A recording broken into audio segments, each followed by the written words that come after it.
pemilihan terbuka dan tertutup. Iya, Sehingga akhirnya banyak orang yang sudah masuk, sudah daftar balik kanan. Karena khawatir tertutup. Tertutup, ya tertutup. Kalau berbicara 2000, kalau tertutup yang dominan ya, partai ya selesai, sepenuhnya ya, ya. betul.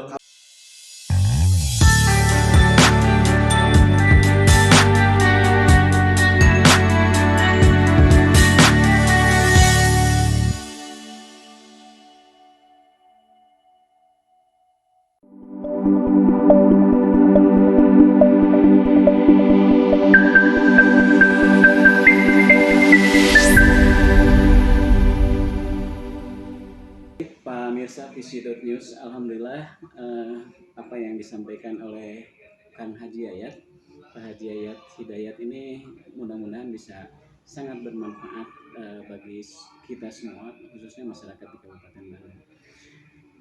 Pemirsa sekalian, ini kebetulan kita datang ke sini juga ya, alhamdulillahnya pas tidak lama setelah beliau dari umroh. Jadi semoga acara hari ini bisa membawa berkah. Amin. Kita datang sengaja ke rumahnya, ke rumah Pak Haji Yayat di Balai Endah ini, berharap ada keberkahan dari kedatangan beliau dari tanah suci ini. Amin. Pak pemirsa Visi.News, kali ini kita akan berbincang dengan Wakil Ketua DPRD Kabupaten Bandung yang juga sebagai Ketua Gerindra Kabupaten Bandung, Bapak Haji Yayat Hidayat. Pemirsa, kenapa? Karena itu sudah cukup panjang, terutama kiprahnya dalam dunia pendidikan. Amin. Dan ikhlas kelihatannya. Amin. Ini yang sangat menarik. Keduanya, Pak Yayat ini mungkin awal-awal tidak diperhitungkan dari dunia pendidikan masuk ke dunia politik. Ada sebagian anggapan tidak akan lama terjun di dunia politiknya. Tapi ternyata Pak Haji Yayat ini bisa lebih eksis ternyata di dunia politik, bahkan bisa menjadi pimpinan di DPRD Kabupaten Bandung. Baiklah, pemirsa sekalian, kita awali perbincangan dengan Kang Haji Yayat. Wilujeng Sonten, Kang Haji Yayat, Assalamualaikum Waalaikumsalam warahmatullahi wabarakatuh. Kang Haji Yayat, kebetulan ini ada program baru namanya Ngador, ngawangkong door to door, yang diselenggarakan oleh Visi.News. Santai we Kang, urang ngobrol perkawis Akang dari mulai profil Akang. Saha sih Akang teh saurasna teh gitu nya. Saha Pak Haji Yayat Hidayat ini, silahkan Kang. Akang cerita dulu ya, terus nanti kita tanya-tanya deh. Ya, baik.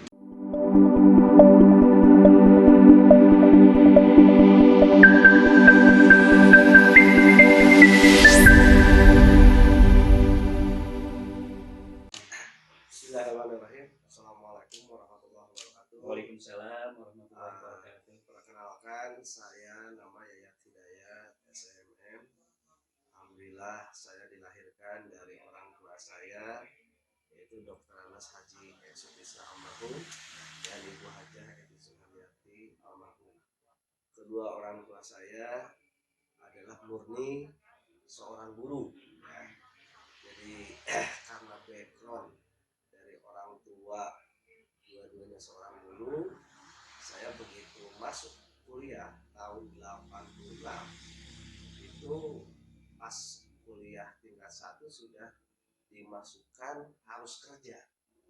Jadi harus kerja, ya artinya kerja di sini memang tidak dipaksa full, tapi mengenal dunia pendidikan. Ya. Walaupun pada saat itu saya jurusannya bukan jurusan pendidikan, jujur saja. Saya jurusannya ekonomi. Saya lulusan Universitas Islam Nusantara, Unus Fakultas Ekonomi. Namun orang tua saya memberikan satu arahan, walaupun kamu di ekonomi, minimal harus tahu manajemen pengelolaan sekolah. Dan akhirnya tahun 86 sambil kuliah saya bekerja sebagai tata usaha. 86 mulai bekerja menjadi tata usaha di SMP Handayani Pamengpeuk.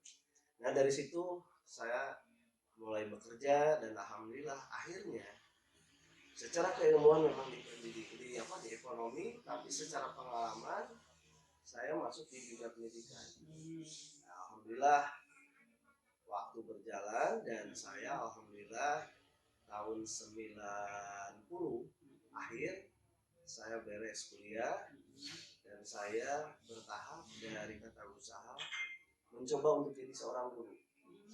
Nah disitulah mulai jadi seorang guru, sedikit demi sedikit diberi kepercayaan dan saya mengajar dari awal tuh sesuai dengan jurusan ekonomi, namun karena di SMP itu ekonomi adanya di IPS ya saya ambil IPS.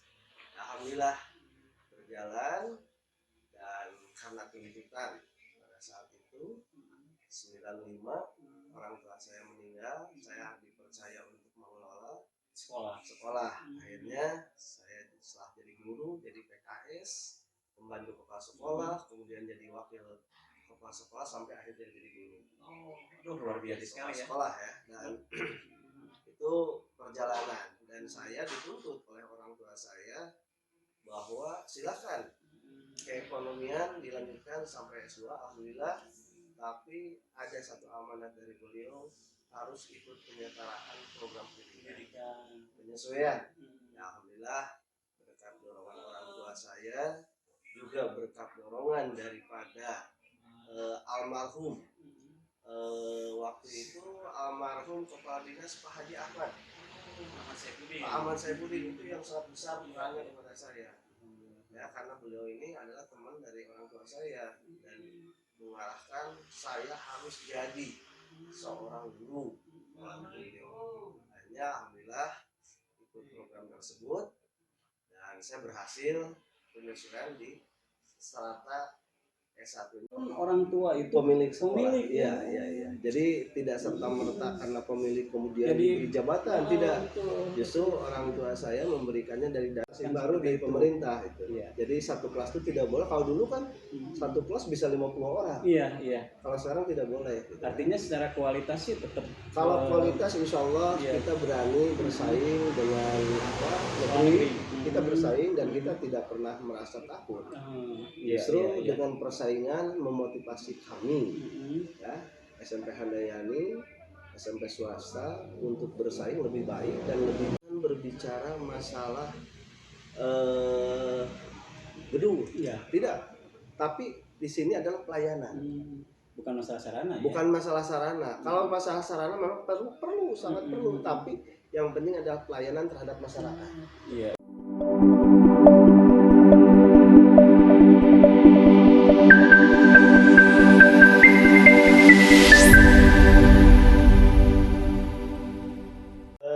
Alhamdulillah kalau dari partai kami kita sudah hampir rampung. Mungkin hari besok terakhir lah. Besok seluruh caleg kita kumpulkan. Khusus untuk tingkat kabupaten, alhamdulillah sudah 100%. Memang ada dilema, jujur ada dilema. Yang daftar banyak untuk baca lagi. Kalau berbicara ini ada sedikit konspirasi nih, ya di 2024 ini.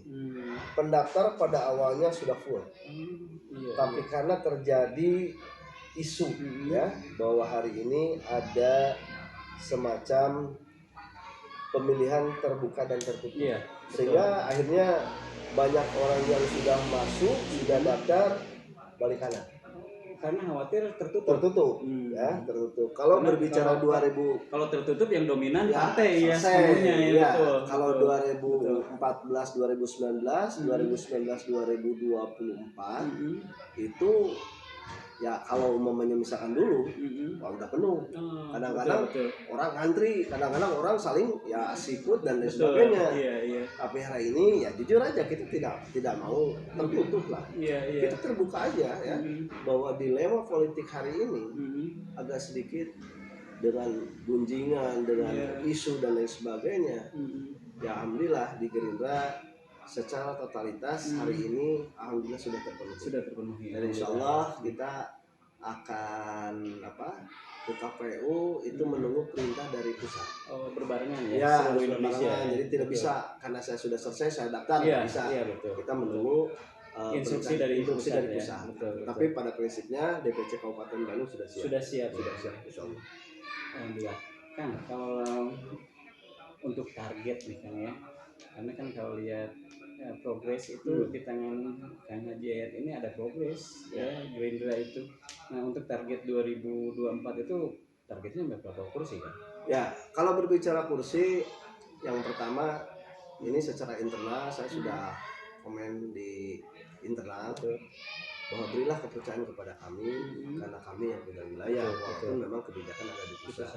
Dan alhamdulillah dari pusat menghargai, memberikan kebebasan kepada kami untuk di 2024 ini.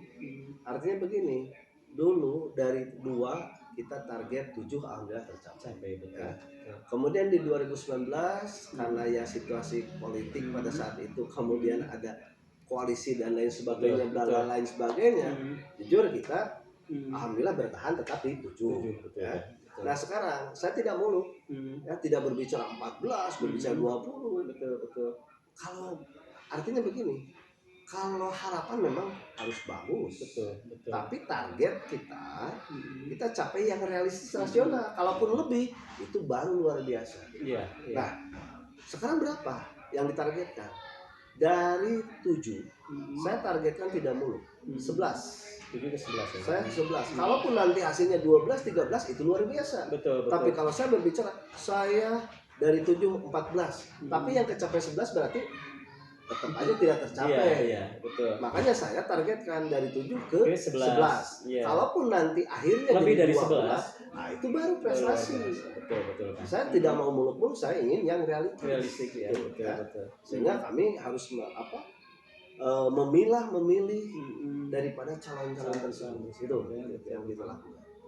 Kang, itu kabupaten. Terus kalau provinsi sama pusat berapa nih? Kalau provinsi dan pusat ya itu targetnya target daripada provinsi kan. Tapi kita karena ada di bawah provinsi yang kita akan dorong, dan kita harus tahu siapa sih yang akan kita dorong. Betul. Kan tidak mungkin maunya gini. Provinsi akan ada 10 orang. Betul. Tidak mungkin semuanya. Betul. Kalau yang dari kabupaten untuk provinsi berapa orang kan? Ya sampai hari ini saya belum komunikasi secara langsung, cuma ada beberapa orang yang dari Kabupaten Bandung masuk ke provinsi. Ya, kita akan dorong, terutama ya kita akan dorong diantaranya lah Ketua DPRD Provinsi Jawa Barat, yang insya Allah katanya akan mencalonkan di Kabupaten Bandung, Pak Jenderal Taufik. Itu akan kita dorong. Beliau harus jadi orang nomor 1 di Jawa Barat juga. Hari ini ya, karena hari ini orang nomor 1 yang mau tidak mau kita harus dorong. Di gubernur ini ya, pilgub. Di pileg dulu. Oh, tapi mau ikut di pilgubnya juga ya? Itu kan nanti bertahap. Iya. Di pileg dulu, kalau di pileg baru ke pilgub, gitu kan. Nah, untuk Kabupaten Bandung ini targetnya 2 atau 1 kursi kan? Saya targetnya adalah 2 kursi. 2 kursi. Kalau 2 target 2, tapi kalau bisa 3 nggak ada masalah. Kayak tadi targetnya ya. Kalau bisa mencapai 3, 4 luar biasa. Betul. Itu target minimal 2 ya. Target minimal 2. Kemudian untuk pusat, saya target minimal 3. Oh, untuk pusat 3. Untuk pusat 3. Karena kemarin berapa? Kemarin 2. Betul. Kita target sekarang itu 3. Ya, betul. Targetnya dari 2 ke 3. 3, betul. Tidak terlalu jauh ya targetnya. Jadi jangan berbicara wah saya harus begini, harus sekian. Enggak. Tapi kita bicara realita di lapangan, ya. Kalau menyampaikan itu sangat mudah, tapi aplikasi di lapangan, implementasi di lapangan yang harus betul-betul realistis, rasional. Ini yang harus gitu. Kalau berbicara angan-angan ya siapa sih yang ingin kecil? Semua ingin besar. Tapi kita harus berbicara realita di lapangan. Logis tidak ya, Kang ini selama ini terukur berarti kan ya kalau misalnya punya target itu. Luar biasa ya. Alhamdulillah kebetulan dapat amanah dan kepercayaan dari pimpinan kami, dan saya bermohon kepada warga masyarakat izinkan pimpinan kami di 2024 akan mencalonkan diri sebagai presiden. Dan saya mohon dukungan dari warga Kabupaten Bandung. Insya Allah saya sudah menyaksikan dan saya sudah tahu betul Pak Prabowo itu orangnya sangat amanah, dan beliau ini sangat luar biasa ya ketika ada politisi yang lebih senior malah jatuhnya ke Kang Haji Ayat dan Kang Haji Ayat juga sangat terkejut ya berangkat dari benar-benar dari nol ya sebagai politisi. Waktu itu yang terbayang seperti apa Kang? Saya tidak punya yang terbayang tuh harus bagaimana saya. Jujur, saya pada saat mendapatkan mandat dari Pak Sekjen selaku Ketua DPC Gerindra Kabupaten Bandung, antara gembira dan sedih. Gembira dalam arti mendapatkan kepercayaan, tapi sedihnya takut tidak bisa membawa amanah itu. Tapi dengan niatan bismillah, saya pulang ke Bandung, saya datang ke kakak saya yang notabene waktu itu jujur aja kakak saya adalah tokoh politik partai sebelah. Jujur aja. Dan betul. Kakak saya bilang, ya silakan kalau mau, ya beradu katanya. Saya bilang, harus gimana nih? Dan saya mendapatkan tugas harus membuat PAC se-Kabupaten Bandung. Tugas membuat PAC se-Kabupaten Bandung. Di situ saya bertanya ke setiap orang lain sebagainya. Dan subhanallah, di kegalauan saya mendapatkan tugas, saya sekitar di bawah 1 bulan dipanggil lagi oleh DPP. Tapi itu sudah terbentuk struktur di kecamatan? Belum 100%. Betul. Ya. Karena menyisakan yang lama kan. Betul. Alhamdulillah saya dapat panggilan dari DPP dan saya dapat ilmu di situ.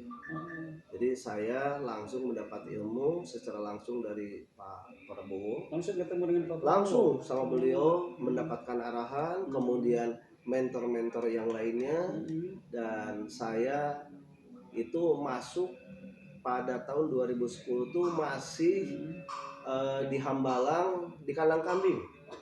Jujur aja, Pak Prabowo yang dianggap serem lain sebagainya ternyata tidak. Justru di situ salutnya dan muncul kekaguman saya itu di situ bahwa yang selama ini seorang figur tentara begini begitu tidak. Ternyata sangat familiar ya. Ya, familiar. Ya, disiplin mental kita dididik lain sebagainya, percaya diri di situ. Alhamdulillah. Itu berapa hari kan? Itu saya di sana mendapatkan pendidikan dasar karena di situ pendidikan dasar namanya. Pendidikan dasar politik. Ya, pendidikan dasar itu mendapatkan pendidikan selama 2 minggu. 2 minggu di sana.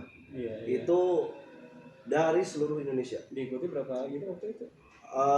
Kami dari Kabupaten Bandung hanya pengurus DPC, pengurus DPC ke sana berangkat, kemudian ya setelah dari sana mendapat pembekalan, baru di situ saya beginilah cara merekrut daripada orang. Nah, barulah berjalan. Dan saya jujur aja, walaupun saya lahir di Kabupaten Bandung, baru di tahun 2010 itu saya tahu Kabupaten Bandung itu sangat luas dan tidak bisa dianggap enteng. Kabupaten Bandung itu tidak bisa dikelilingi dalam 1-2 hari. Karena saya harus merekrut 31 kecamatan. Betul. Itu perjalanan sekitar 4 bulan baru saya selesai. Jadi merekrut tiap kecamatan. Membuat struktur kemudian ke bawah dan sebagainya itu 1 bulan lah. 1 bulan. 1 bulan itu. Akhirnya itu beres. Alhamdulillah beres. Dilantik.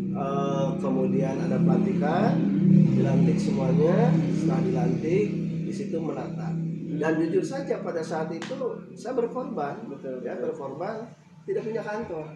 Bahkan kalau berbicara kantor, maaf ya, kalau bicara kantor hari ini mungkin orang pada mau masuk ke kantor. Betul. Kalau dulu yang namanya lalat aja udah nggak mau.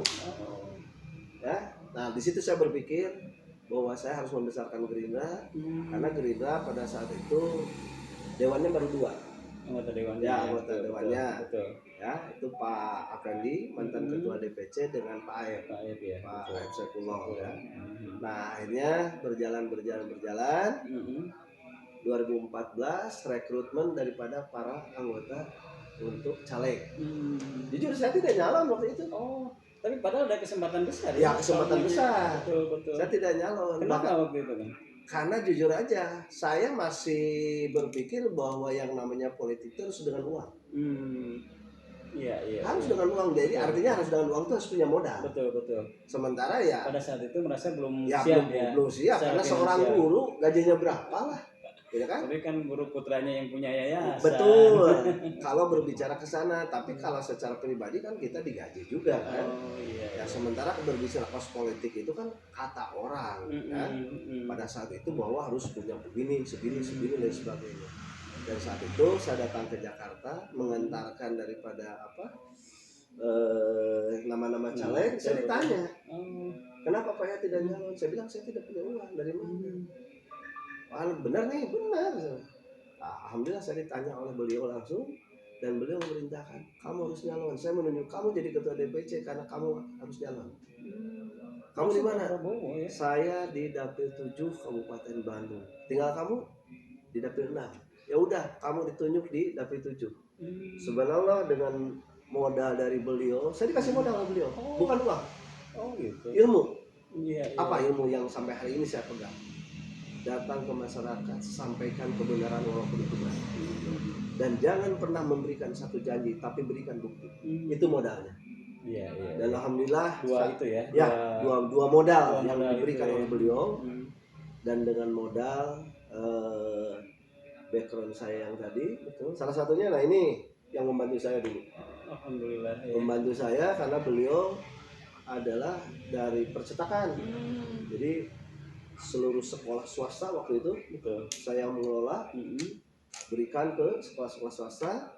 Nah akhirnya saya titipnya bukan titip ABC, tapi saya titip, saya mohon bantuannya, saya mau nyalon. Akhirnya dibantulah oleh teman-teman gitu.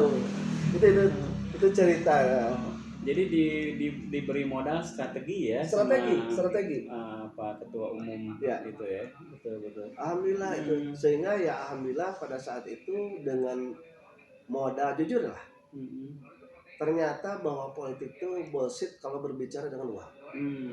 Tapi dengan kepercayaan dan keyakinan, insya Allah.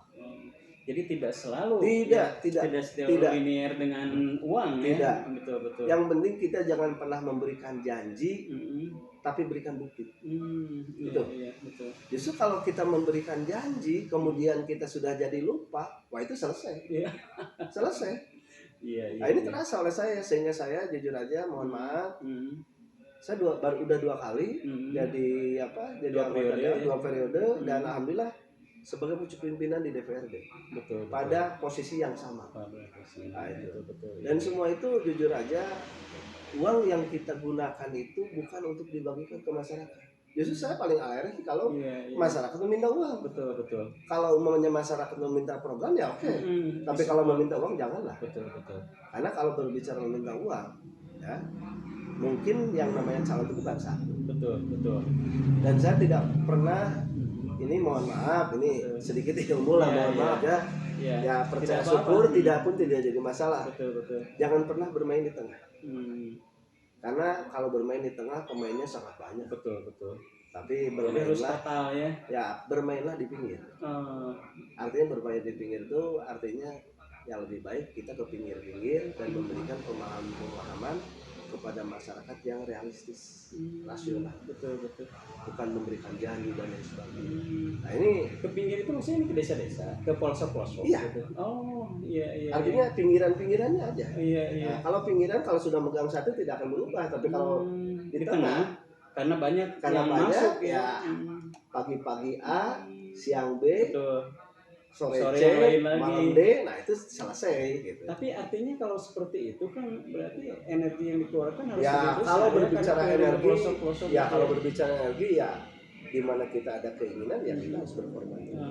Ya berkorbannya jujur aja, saya dulu ini pengalaman, saya di sekolah dari pagi sampai jam 7, sampai jam 1, dari jam 7 sampai jam 1 siang, jam 2 baru saya berangkat, pulang ke rumah tuh kadang subuh. Itu dilakukan sekitar 8 bulan kita datang ke pinggir dan sebagainya. Kita nggak usah pakai kelihatan bahwa kita mau nyalon dan sebagainya. Justru kalau kelihatan mau nyalon dimanfaatkan gitu. Itu yang kita lakukan. Kan punten itu ditutup lagi. Tidak pernah punya rasa dendam atau rasa apa, tapi yang saya tahu hari ini sampai hari ini dan saya mau bersama beliau karena beliau begitu ikhlas ingin membangun bangsa dan negara ini menjadi lebih maju. Betul.